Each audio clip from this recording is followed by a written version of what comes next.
सभी को नमस्कार।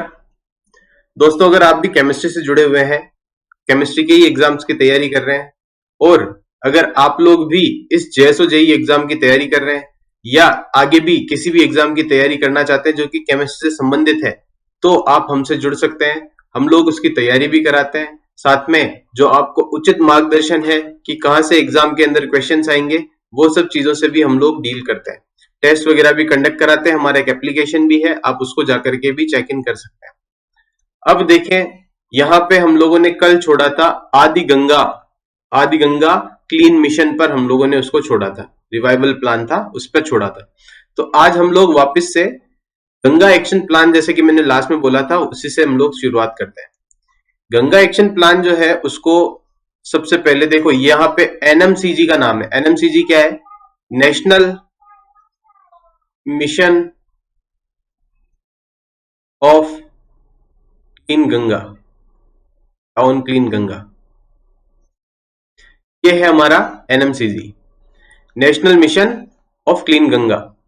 अब यहाँ पे ये अगस्त 2011 को इसको लिस्ट किया था। किसके अंडर लिस्ट किया था? सोसाइटी रजिस्ट्रेशन एक्ट 1860 के अंडर इसको लिस्ट किया था। ये जो एनएमसीजी प्रोग्राम है, ये national council of rejuvenation, protection and management of river Ganga, जिसको हम लोग नेशनल गंगा काउंसिल भी बोलते हैं, उसके अंडर काम करती है। ये क्या काम करती है? ये गंगा के कायाकल्प के लिए, उसकी सुरक्षा के लिए और उसके प्रबंधन का काम मेनली करती है। नमामि गंगा प्रोग्राम जो है वो मेनली इंटीग्रेटेड कंजर्वेशन प्रोग्राम है, संयुक्त कंजर्वेशन, संयुक्त सुरक्षा प्रोग्राम है। ये एक फ्लैगशिप प्रोग्राम है किसका? यूनियन गवर्नमेंट का, जो कि 2014 के अंदर हमारी सरकार में आई थी। इसके मेनली ट्विन ऑब्जेक्टिव्स हैं, जो कि पॉल्यूशन और conservation, rejuvenation of national river Ganga, उसका मेनली उद्धार करने का काम इनका है कि ये गंगा की सफाई करेंगे। मेनली छोटी छोटी बात ये, Ganga was declared as national river, भारतीय नदी घोषित की गई थी इसको इंडिया के द्वारा 2008 के अंदर। गंगा एक्शन प्लान जो है वो मेनली शुरुआत जब हुई थी गंगा एक्शन प्लान की, वो हुई थी 1985 में। River action plan that was taken up by the ministry of environment, forest and climate change, कब? 1985 में। यहां से भी क्वेश्चन आपको बनता है कि गंगा एक्शन प्लान की शुरुआत कब हुई थी। ये जो गंगा एक्शन प्लान है, तो क्या काम करता था? To improve water quality and interception, diversion and the treatment of the domestic sewage. Ganga के अंदर जो डोमेस्टिक सीवेज गिरता है, जो बहुत सारे क्योंकि गंगा बहुत लंबी नदी है, तो लंबी नदी होने की वजह से बहुत सारे शहर उसको टच करते हैं, तो उसका जो सीवेज है वो गंगा नदी में छोड़ दिया जाता है। गंगा नदी की खास बात भी यह है कि उसके अंदर एक सेल्फ प्योरिफिकेशन का तरीका है, तो उसकी वजह से वो सारे डोमेस्टिक सीवेज को एब्जॉर्ब कर लेती है। पर आप जानते हैं कि ई कोलाई की मात्रा जो है वो गंगा के अंदर बढ़ती जा रही है, उसी को संज्ञान में लेते हैं, उसका पानी अब पीने लायक नहीं रहा है। इसी वजह से जो हमारी गवर्नमेंट है वो क्या कर रही है? इंटरसेप्शन मतलब होता है रोकथाम करना, डाइवर्ट करना, या फिर पहले उसका ट्रीटमेंट करो और उसके बाद उसके अंदर आप गिराना चाहो तो गिराओ। और अभी अभी आप लोगों को पता ही है कि हर एक सिटी का केवल एक ही जो सीवर है वो ही गंगा नदी के अंदर रहेगा। ये भी नया जो हमारी गंगा एक्शन प्लान है उसका फेज 2 का पार्ट है। ये जो गंगा एक्शन प्लान है उसका फेज 2 अब जो चल रहा है वो गंगा एक्शन प्लान का फेज 2, जिसमें नेशनल रिवर कंजर्वेशन प्लान को भी बढ़ा करके गंगा एक्शन प्लान में ही ऐड कर दिया गया। अब यहाँ पे भुवन गंगा वेब ऐप भी है, जो कि पब्लिक के लिए है, ताकि वो मॉनिटर कर सके कि रिवर गंगा के अंदर किसी भी तरह का कोई भी इन्वॉल्वमेंट तो नहीं हो रहा है। आगे देखते हैं नेक्स्ट। अब क्योंकि बात हो रही थी मेनली सीवेज की, तो जब सीवेज वर्ड आता है तो हमारा ध्यान जाना चाहिए सॉलिड वेस्ट मैनेजमेंट में। सॉलिड वेस्ट मैनेजमेंट के अंदर हमारी एक टर्म आती है बायोमास। बायोमास को हम लोग किस में कन्वर्ट करते हैं? एनर्जी में कन्वर्ट करते हैं। लैंडफिल साइट्स वगैरह को बहुत अच्छे से मैंने समझा रखा है, आप हमारी एप्लीकेशन के अंदर हमारे कोर्स से भी जुड़ सकते हैं, जिसके अंदर आप सॉलिड वेस्ट मैनेजमेंट को बहुत ही ब्रीफली और बहुत ही ब्रॉडली भी आप समझ सकते हैं वहां से। यहां पर देखें, बायोमास एनर्जी की बात करते हैं हम लोग। Biomass energy, which of the following method are used to convert biomass into energy. Biomass को एनर्जी में कन्वर्ट करने के लिए कौन से मेथड्स हैं? तो गैसिफिकेशन, पायरोलाइसिस, कंबशन, है ना, बायोवेंटिंग और बायो स्पार्जिंग। इनमें से बताना है कि इनमें से करेक्ट कौन सा है। तो करेक्ट की बात करें अगर हम लोग, गैसिफिकेशन हम लोग करते हैं, बायोमास से जो गैस निकलती है उसको हम लोग क्या करते हैं, एनर्जी में कन्वर्ट करते हैं। फिर आ जाता है पायरोलाइसिस यानी जलाना। बायोमास के अंदर बहुत सारा ऐसा कंटेंट होता है जो ज्वलनशील होता है, उसको जला सकते हैं। कंबशन और जलाना, पायरोलाइसिस मतलब भी वही सेम चीज ही होगी ऑलमोस्ट, बस मेनली थोड़ा सा अंतर यह है कि पायरोलाइसिस के अंदर क्या करते हैं हम लोग, बायो ऑयल का एक्सट्रैक्शन करते हैं, और जो हमारा कंबशन है उसके अंदर हम लोग डायरेक्टली उसे जलाते हैं। यहाँ पे ऑक्सीजन की एब्सेंस होगी, एब्सेंस ऑफ ऑक्सीजन में होता है, एब्सेंस ऑफ ऑक्सीजन, और यहाँ पे ऑक्सीजन की प्रेजेंस होगी।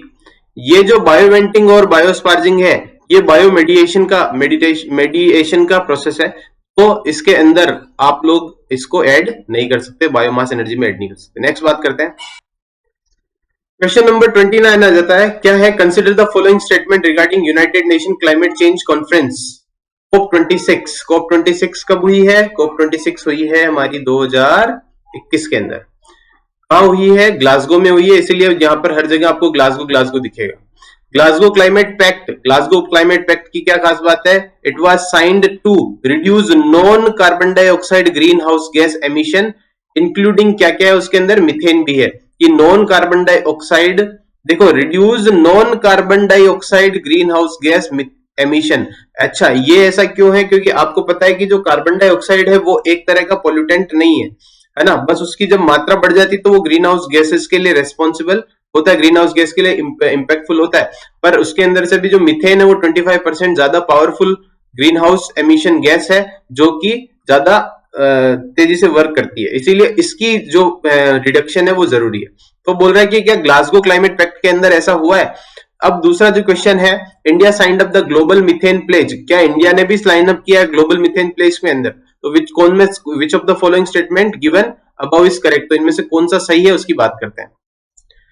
तो भाई जो ग्लासगो के अंदर ग्लासगो क्लाइमेट पैक्ट है, उसकी खास बात ये जो मैंने बताया 2021 के अंदर हुआ था COP 26, इसके अंदर मेनली हुआ तो यही है, रिडक्शन के लिए काम किया गया है non carbon dioxide methane gas emission के, और इसके अंदर जो हमारा पहला स्टेटमेंट था वो करेक्ट था। पर जो दूसरा स्टेटमेंट है ग्लोबल मिथेन प्लेज, ये क्या है?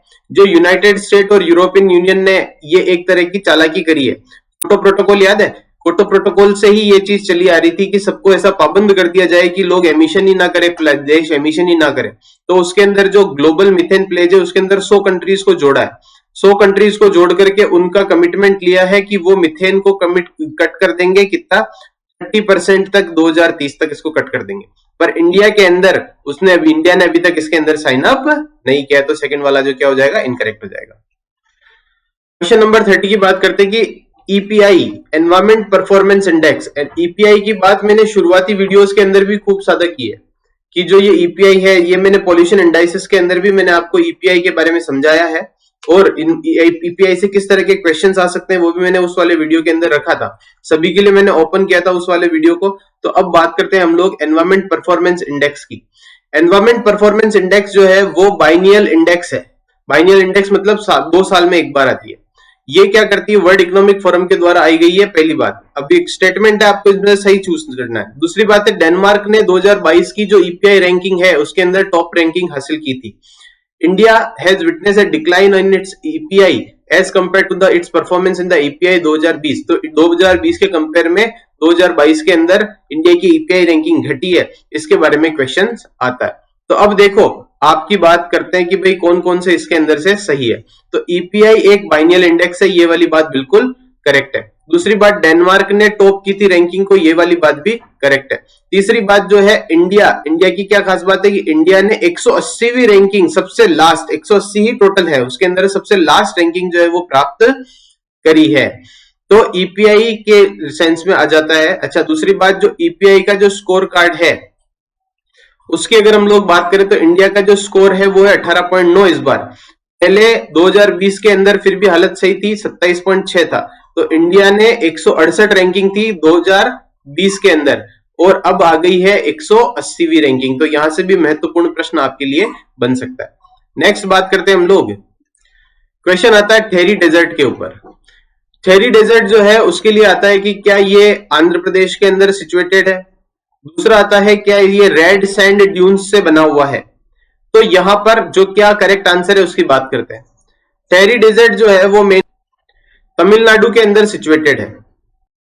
नेक्स्ट बात करते हैं हम लोग क्वेश्चन नंबर 32 की, कि जो एनजीटी है वो फर्स्ट डेवलपिंग कंट्री है इंडिया जिसने इसको अपनाया है। दूसरी बात, एनजीटी एक ओपन कोर्ट है जो कि अटेंड करनी होती है पर्सनल ओनली। मतलब क्या होता है कि इसके अंदर किसी भी तरह का कोई भी इंटरनेट से या किसी भी तरह के लिंक से या वीडियो कॉलिंग से इस तरह से इसके अंदर सुनवाई नहीं होती, वहां जाकर के अटेंड कर सकते हैं। तो ये एक दो बातें हो गई। अब इसमें से कौन सी सही है उसकी हम लोग बात करते हैं। तो पहली चीज तो ये हमारा सही है, एनजीटी को मैंने बहुत विस्तार से एनजीटी का वीडियो बना करके समझा रखा है, उसके अंदर की बात है ये। वहां से भी आपको अब देखो हर एक वीडियो से क्वेश्चन आने की संभावना, और मेरा पूरा उद्देश्य रहता है कि किसी भी तरह का आपका टाइम वेस्ट ना हो किसी भी वीडियो के अंदर। आगे देखो, एनजीटी एक ओपन कोर्ट है और ये मेनली ये भी करता भी यही है कि इसके अंदर जो आदमी है वो खुद जाकर के फिजिकली जाकर के और सुनवाई में भाग लेता है। ये 6 महीने के अंदर जो भी हमारे एनवायरमेंट के कोई भी इश्यू है उसको सोल्व करने का काम करती है। फास्ट कोर्ट है मेनली। दूसरी बात, जो एनजीटी है उसका एक तो न्यू दिल्ली के अंदर मुख्यालय है, उसके अलावा भोपाल, पुणे, कोलकाता और चेन्नई के अंदर इसकी सब कोर्ट्स है 4। ठीक है, तो इस तरह से मेनली 5 मेन इसकी कोर्ट्स जो है वो हो गई, प्रिंसिपल कोर्ट और 4 सब कोर्ट्स हो गई। अब हम लोग बात करते हैं नेक्स्ट है हमारा COP 26 से ही क्वेश्चन, कि जो इंडिया है उसने क्या किया है, इनमें से कौन सा रिगार्डिंग कौन सा स्टेटमेंट सही है। पहला, नॉन फॉसिल कैपेसिटी को, नॉन फॉसिल मतलब क्या हो गया, जो भी ऑयल है, कोल है, इस तरह के यूज है, जो इस तरह के फ्यूल्स हैं, उनकी कैपेसिटी को अलावा जो दूसरे हमारे एनर्जी उत्पादन के लिए जो काम आने वाली चीजें हैं उनको 500 गीगावाट तक 2030 तक बढ़ाने का लक्ष्य रखा है, पहली बात। दूसरी बात, achieving the net zero emission target by 2070 तक। उसके बाद, meeting 50% of energy needs renewable sources by 2030। तो आप ये देखें कि तीनों ही जो स्टेटमेंट है मुझे लगता है ये करेक्ट है। क्यों करेक्ट है? क्योंकि कल मैंने आपको बताया था, एक पंचामृत दिया था हमारे किसने, नरेंद्र मोदी जी ने 2021 के अंदर हुई COP 26 के अंदर। तो उन पंचामृत का ही ये तीनों पार्ट है, इसलिए तीनों हो जाएंगे सही। नेक्स्ट क्वेश्चन है हमारा ईपीआर के ऊपर, extended producer responsibility. Extended producer responsibility EPR के बारे में बोल रहा है, has been given legal force through plastic waste management amendment rules 2021। Amendment जो हुआ है प्लास्टिक वेस्ट रूल्स 2021 के अंदर, उसमें ईपीआर को एक लीगल एक्शन बना दिया गया, पहली बात। दूसरी बात, different type of plastic includes, जिसमें पीईटी मतलब हो जाएगा पॉली इथिलीन टरथलेट, एग्जाम में आ सकता है, बहुत ज्यादा इंपॉर्टेंट है। Used to make soft drinks bottles, clothings for and found in the Antarctica Ross Ice Shelf. तो आप ये देखो, जो पीईटी है वो कहां मिला है, अंटार्कटिका के अंदर मिला है। अगली बात, जो बीओडी है of water indicates plastic pollution of the water body, कि जो बीओडी है बायोलॉजिकल ऑक्सीजन डिमांड, वो इंडिकेट करती है प्लास्टिक पोल्यूशन है पानी के अंदर। तो आप बताएं कि इन तीनों में से कौन सा स्टेटमेंट है वो सही है। तो बात करते हैं हम लोग एक एक स्टेटमेंट की। पहला वाला जो पॉइंट है हमारा ईपीआर का, उसकी थोड़ी जानकारी देखें। जो ईपीआर है वो इंट्रोड्यूस हुआ था प्लास्टिक वेस्ट मैनेजमेंट रूल्स 2016 के अंदर। वो लीगली फोर्स था, है ना, पहले नहीं था, but has been given legally force. कब बनाया गया था उसको, 2021 के अमेंडमेंट में उसको ऐड किया गया था। पहले ऐसा था कि ईपीआर मतलब जो भी प्रोड्यूसर है वो ही कचरे को संभालेगा, केवल इतना सा था। पर अब उसको लीगली बाइंड कर दिया गया है कि संभालना ही है। इससे जुड़े हुई बहुत सारी चीजें हैं। नेक्स्ट बात करते हैं हम लोग कि जो हमारे रिसर्चर्स हैं उन्होंने 19 डिफरेंट साइट्स चूज करी है रोज आई शेल्फ अंटार्कटिका के अंदर। वहां पे उन्होंने देखा कि 13 डिफरेंट टाइप के प्लास्टिक्स उनको मिले हैं। उसके अंदर से एक है पीईटी। पीईटी जो है वो मेनली सॉफ्ट ड्रिंक बॉटल्स और क्लोथिंग्स के लिए यूज होता है। ये माइक्रो प्लास्टिक की फॉर्म में वहां पर पाया गया है। 13 डिफरेंट टाइप के प्लास्टिक्स के अंदर से एक पीईटी भी था। अगली बात आ जाता है हमारा क्या, बीओडी और सीओडी के बारे में। आपको पता है बायोलॉजिकल ऑक्सीजन डिमांड और केमिकल ऑक्सीजन डिमांड में फर्क है। जो बायोलॉजिकल ऑक्सीजन डिमांड है वो किसके लिए प्रयोग की जाती है, वो प्रयोग की जाती है कार्बनिक जो हमारे यौगिक हैं उनके लिए, या कार्बनिक इंप्योरिटीज जो है उनके लिए उसको यूज की जाती है, जो बायोडिग्रेडेबल होती है। अब जो नॉन बायोडिग्रेडेबल है उनके लिए बीओडी यूज करी नहीं जाएगी, प्लास्टिक एक नॉन बायोडिग्रेडेबल सब्सटेंस है, तो वहां पर यूज होगी क्या, chemical oxygen demand. Chemical oxygen demand indicates amount of oxygen demand for both organic and inorganic substance in water body. तो मेनली आंसर हो जाएगा सीओडी होगा, बीओडी नहीं होगा। तो दोस्तों अगर आपको भी ये वाली वीडियो पसंद आई है, आपको भी लगता है कि ये वाले जो क्वेश्चंस है वो बहुत ज्यादा वैल्यूएबल है और आगे भी इन वीडियोस को कंटिन्यू रखना चाहिए, आप लोग मेरे चैनल को सब्सक्राइब कर सकते हैं और वीडियो को भी लाइक करके जा सकते हैं। बहुत बहुत धन्यवाद, आपका दिन शुभ हो।